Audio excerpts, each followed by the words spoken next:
Hi everyone, I'm Dr. David Mercer. Right now in kitchens all over the country, something very ordinary is happening inside aging bodies that does not feel ordinary at all. A fork goes down. A bite of spinach or sprouts or canned vegetables goes in. The stomach does its work.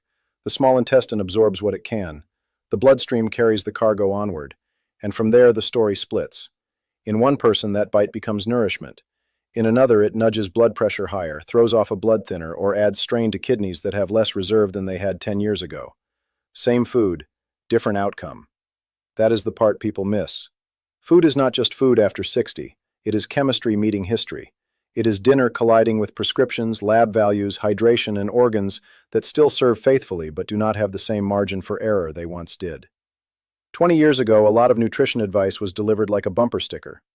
Vegetables good, processed food bad. End of story. I used to think that was close enough. I really did. If it grew from the ground, I gave it an almost automatic halo.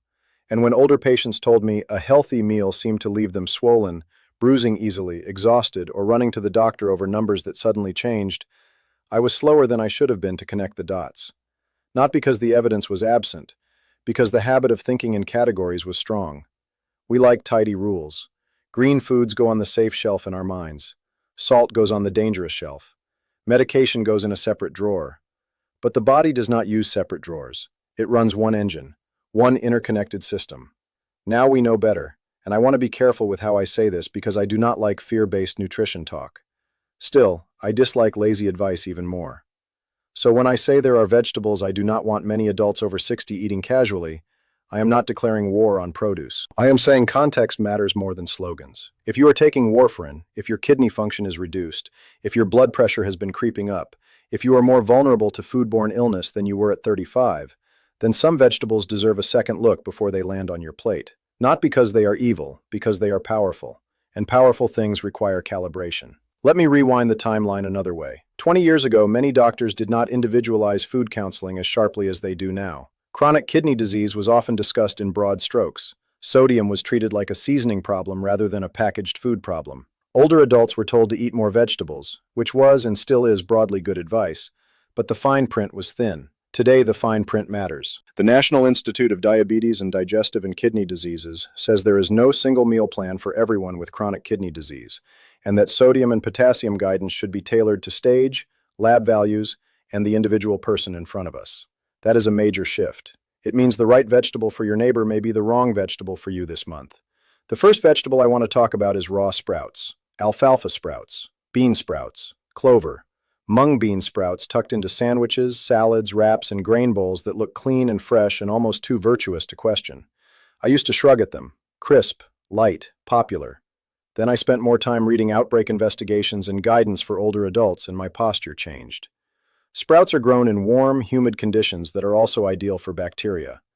That means the same environment that coaxes a seed into life can also help Salmonella, E. coli, or Listeria multiply. What looks like a harmless garnish can carry more risk than people expect, especially after 65, when immune defenses are often less responsive and dehydration from foodborne illness hits harder and faster. And this is where the conversation gets uncomfortably practical. The CDC does not merely say, be careful with raw sprouts if you are an older adult. It places any raw or undercooked sprouts in the riskier choice column for adults 65 and older, and lists cooked sprouts as the safer choice. The FDA has echoed the same concern for years because contamination can begin in the seed and survive the sprouting process. So if you are over 60, and especially if you are over 65, or you have diabetes, cancer treatment, chronic illness, or simply less physiologic reserve than you used to, I do not want you treating raw sprouts like a harmless health accessory. Cook them, skip them, ask what is in the salad, speak up at the restaurant.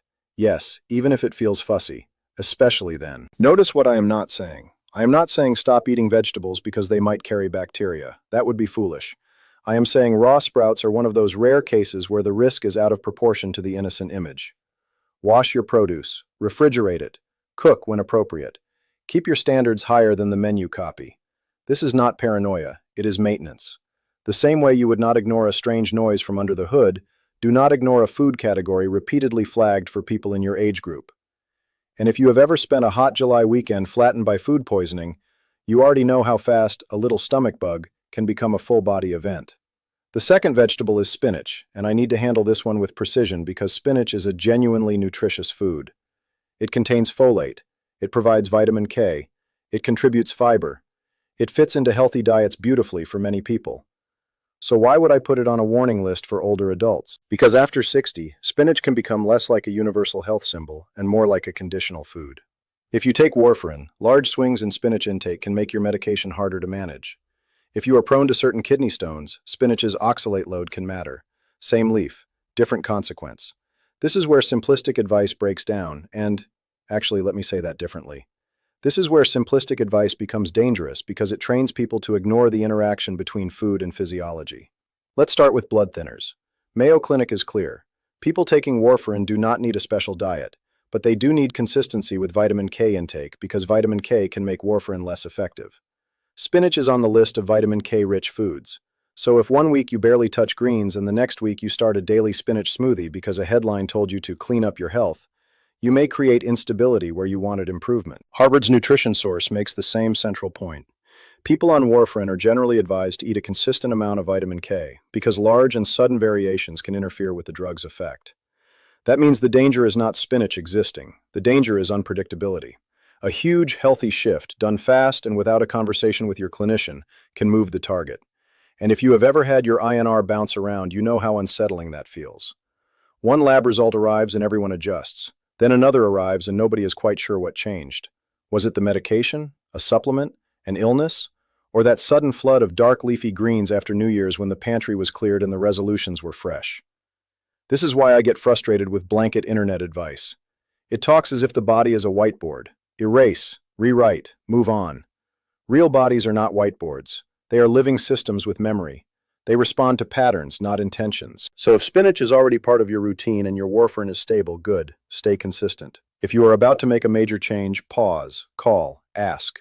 That 5-minute conversation may save you weeks of adjustment. Now let's talk about kidneys, because this is where many people get caught off guard. Mayo Clinic's kidney stone guidance notes that foods high in oxalates, including spinach, may need to be restricted for people trying to prevent certain stones. That does not apply to every older adult. It does not mean spinach is automatically bad for every person over 60. This isn't black and white. But if you have a history of calcium oxalate stones or recurrent stone episodes, or a nephrologist has already warned you about oxalate-heavy foods, then spinach is not just a salad base anymore. It is a variable in a recurrence equation. And if your kidneys are already compromised, the food decisions that felt casual in midlife start to matter more because the system has less slack, less buffering, less room to absorb a bad week. Before someone hears me and throws out every green vegetable in the refrigerator, let me slow this down. Most older adults do not need to fear spinach. Some should respect it. That is a different sentence. Respect is not avoidance. Respect means you know your medication list, your kidney history, your stone history, your latest labs, and your patterns. It means you stop letting headlines make decisions that should belong to you and your clinician. It means nutrition becomes less performative and more specific. Quietly specific, the kind of specific that keeps people well. The third vegetable on my list is one that annoys some people because it sounds unfair. It is not a single plant. It is the salt-heavy canned vegetable sitting in pantries all over America. Canned green beans, canned corn, canned mixed vegetables, canned beets. Not every can, not every brand, but enough of them that I want this said plainly. After 60, you should never eat canned vegetables mindlessly. The issue is often not the vegetable itself. The issue is what processing adds around it. Sodium. Sometimes a lot of sodium. And sodium becomes a more expensive substance as we age because blood pressure tends to rise, arteries stiffen, fluid balance gets trickier, and kidneys and hearts do not appreciate being asked to carry excess water for no reason. The FDA explains the mechanism in very practical terms. Sodium attracts water, and a high-sodium diet draws more water into the bloodstream, increasing blood volume and pushing blood pressure upward.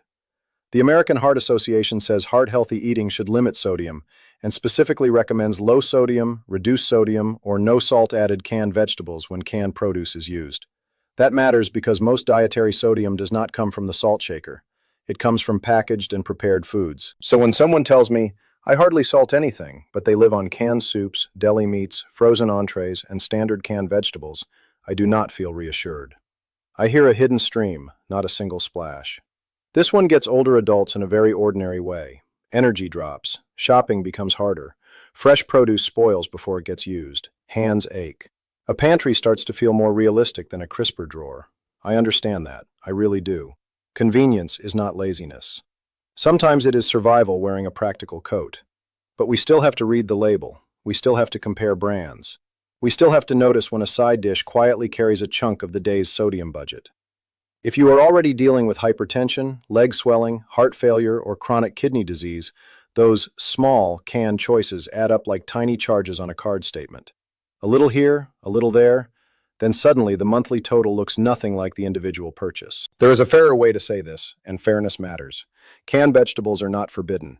No salt-added canned vegetables can be a smart, affordable option. The American Heart Association says so. The FDA also advises rinsing sodium-containing canned foods, including vegetables, to remove some of the sodium. NIDDK likewise recommends rinsing and draining canned goods for people who need tighter control over sodium, and in some cases, even potassium. So no, I am not telling you to empty the pantry in a fit of virtue. I am telling you not to mistake shelf stability for neutrality. Read the label. Buy the lower sodium version if it exists. Rinse the regular kind if that is what you have. Use herbs, lemon, garlic, vinegar. Make the can work for you instead of against you. Anyway, that one change alone helps more people than most supplement ads ever will. If you step back, a pattern emerges. Raw sprouts are risky, not because they are vegetables, but because age changes the cost of infection. Spinach becomes tricky not because leafy greens are bad, but because medications and kidney history turn a healthy food into a variable that needs monitoring. Salt-heavy canned vegetables become a problem not because preserved food is immoral, but because older arteries, older kidneys, and older hearts pay a steeper price for excess sodium. 3 different foods, 3 different mechanisms, 1 shared lesson. After 60, nutrition is less about moral categories and more about interactions.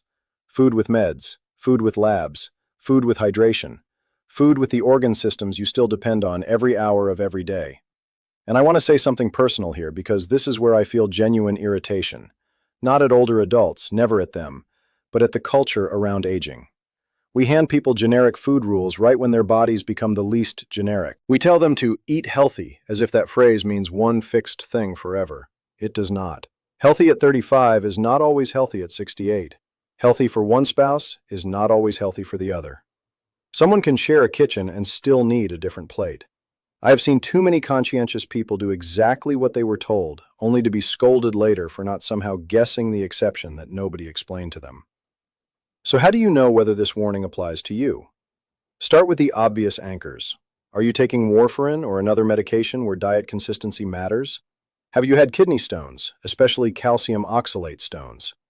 Has anyone ever told you that your kidney function is reduced, your potassium runs high, or your sodium needs tighter control? Do you get swelling in your ankles by evening?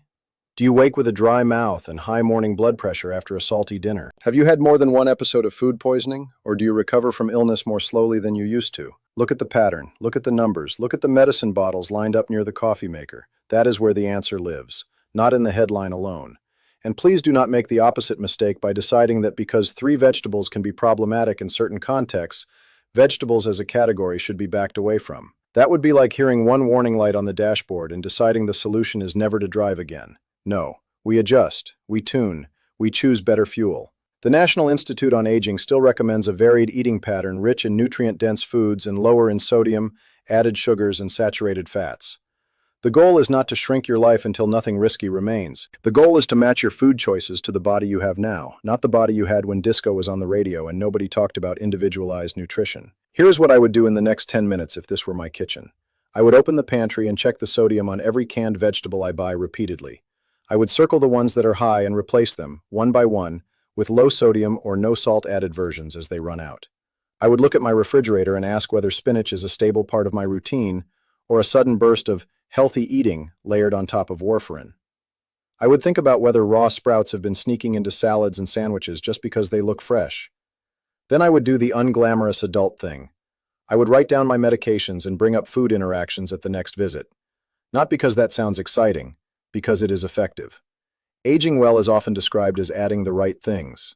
More walking, more protein, more sleep, more hydration. That is true. But there is another side to it that gets less applause. Aging well also means removing a little carelessness, removing assumptions, removing the habit of calling every plant harmless and every package convenient. A lot of health after 60 depends on noticing the small frictions before they become full problems. A swollen ankle before the heart failure flare, a drifting INR before the bleed, a healthy salad ingredient before the bacterial illness. Small clues, quiet clues. That is how the body speaks when it wants partnership. And if you are listening to me right now thinking, this is a lot to keep track of, I agree. It is a lot. Bodies get more complicated. Kitchens get more strategic. Even shopping gets more technical than it used to be. There is no dignity lost in admitting that. In fact, there is dignity in responding to reality without pretending it is simpler than it is. You do not need perfect eating. You need informed eating. You need patterns that are sustainable on ordinary Tuesdays, not just after doctor's appointments or between Thanksgiving leftovers and a burst of January discipline. You need food that loves you back in the language your current body understands. So when a title says, "Never eat these 3 vegetables after 60, the mature version of that sentence is more useful and more honest. Never eat raw sprouts casually if you are older and more vulnerable to infection. Never eat spinach carelessly if blood thinners or stone risk make consistency and oxalates relevant. Never eat canned vegetables blindly if sodium is already pressing on your blood pressure, kidneys, or heart. That is the real warning, not fear. Context, not superstition. Pattern recognition, not deprivation. Precision. And tonight, when you stand in front of the refrigerator with the light on your hands and the day finally quiet around you, I want you to carry one question into that moment. Is the food that looks healthy for someone your age actually healthy for your body, your medications, and your history? Or have you been trusting the label more than the evidence?